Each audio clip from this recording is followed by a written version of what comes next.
UK-ല്. പക്ഷെ ഇവിടെ നമുക്ക് കളിക്കാൻ പറ്റില്ല, പ്രോ ഇതായിട്ട് കളിക്കാൻ പറ്റില്ല നമുക്കൊന്നും. പക്ഷെ അവിടെ ഞാൻ പ്രാക്ടീസ് മാച്ചുകൾ കളിച്ചിട്ടുണ്ട്. ഇത് 100 ബോൾസ് ആണ്, ഒരു ഓവറിൽ 5 ബോളേ ഉള്ളൂ.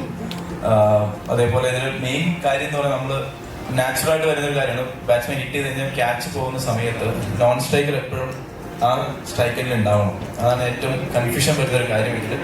അത് രണ്ടുപേരും ഔട്ടാവാൻ ചാൻസ് കൂടുതലാണ്. കാരണം നമ്മളൊരു ബേസിക് നേച്ചറാണ് ഒരു ക്യാച്ച് പോകുന്ന സമയത്ത് നോൺ സ്ട്രൈക്കർ ജസ്റ്റ് ക്രീസ് വിട്ട് സെന്ററിലേക്ക് പോകുന്ന ഒരു മിഡ് വിക്കറ്റിന് നടുക്കോട്ട് പോകുന്നതിൻ്റെ ഇത് നമ്മുടെ ബേസിക് നേച്ചറാണ്. പക്ഷെ അത് ഫീൽഡർ ആ സമയത്ത് ഔട്ടാക്കിയ രണ്ടുപേരും ഔട്ട്.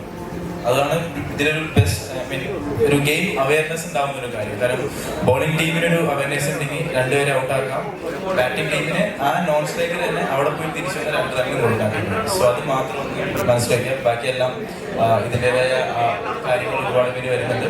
പിന്നെ ലാസ്റ്റ് ബോൾ 6 അടിച്ച് കഴിഞ്ഞാൽ 12 റൺ കിട്ടും. അതുപോലെ ലാസ്റ്റ് ബോൾ 6 അടിച്ചാൽ 12 റൺ ഉണ്ട്. അതും കൂടെ ഒന്ന് മനസ്സിൽ വെച്ചോളാം.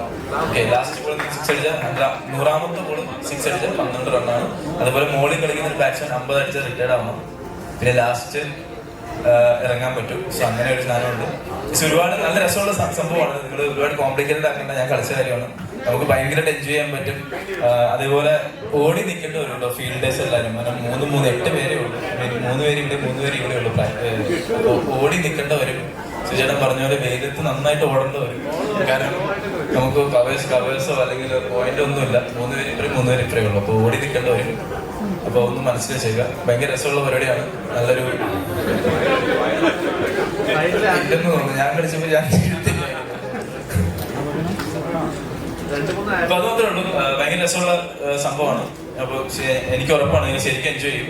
ഒരു മാച്ച് അവയർനെസ് വരും. അതേപോലെ തന്നെ ഞാനിത് എന്തായാലും പറയണം. കാരണം ബോസ് എന്ന് വെച്ചാൽ സുഭാഷ് ചേട്ടനാണ്. അപ്പോൾ ബോസിനെ വിളിക്കാന്ന് വെച്ചാൽ ചേട്ടൻ ബോസിന് ടീഷർട്ട് ഇട്ടുകൊണ്ടാണ് ബോസിനെ വിളിക്കുന്നത്. അപ്പോൾ ബോസായി സുഭാഷ് ചേട്ടൻ ബോസിങ്ങനെ ഞങ്ങളൊരു ഫോണിലാണ് KCL ടീം വന്നത്. ഞങ്ങളിങ്ങനെ ഒരു വീക്കിലി എന്തായാലും 2-3 വർഷം വിളിക്കും. അപ്പോൾ അങ്ങനെ ഒരു സംസാരത്തിലാണ് ഞങ്ങളിങ്ങനെ KCL ടീം എടുക്കുന്നത്. അങ്ങനെ ഒരു മീറ്റിങ്ങിലാണ് ഞാൻ അഖിലേട്ടനൊക്കെ ഉള്ള സമയത്താണ് അങ്ങനെ ഒരു പുതിയ മൂവി പ്രൊഡക്ഷൻ നടന്നുകൊണ്ടിരിക്കുന്നത്. അപ്പോൾ അതെല്ലാം ഒരു ചെറിയ കോളുകളും എനിക്ക് സംസാരിച്ചുകൊണ്ടിരുന്നത് നടന്നുകൊണ്ടിരിക്കുകയാണ്. അപ്പോൾ സുഭാഷിന്റെ വലിയൊരു ആഗ്രഹമായിരുന്നു ക്രിക്കറ്റ് എന്തെങ്കിലും കേരളത്തിൽ ചെയ്യണം എന്നുള്ളത്. അപ്പോൾ ഓരോ ടൂർണമെന്റ് കുറെ ഞങ്ങൾ പ്ലാൻ ചെയ്തതാണ്. പക്ഷെ അത് KCLയുടെ ഒരുപാട് കാര്യങ്ങളുണ്ട് അതിൽ. സോ ഫസ്റ്റ് നമ്മൾ നിങ്ങളെല്ലാവരും വരുന്നു, കളിക്കുന്നു. വളരെ സന്തോഷമുള്ള കാര്യമാണ്. ഞാൻ ബേസിന്റെ ഒപ്പം ഒന്ന് ആഡ് ചെയ്തോട്ടെ. എല്ലാം കറക്റ്റ് ആയിട്ട് മനസ്സിലായില്ല റൂൾസ് ആൻഡ് റെഗുലേഷൻസ്. ഒരു കോംപ്ലിക്കേഷൻ ഇല്ലല്ലോ.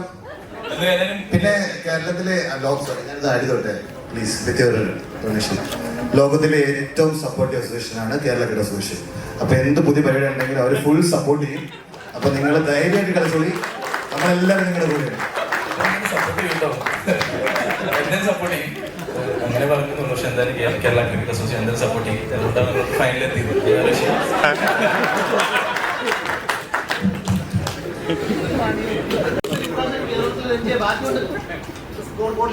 അതാണ് അല്ലെ, അതാണ് Basil. Okay, thank you so much Basil. So നമുക്കൊരു വലിയൊരു സർപ്രൈസ് അല്ലെ CCFPL 2025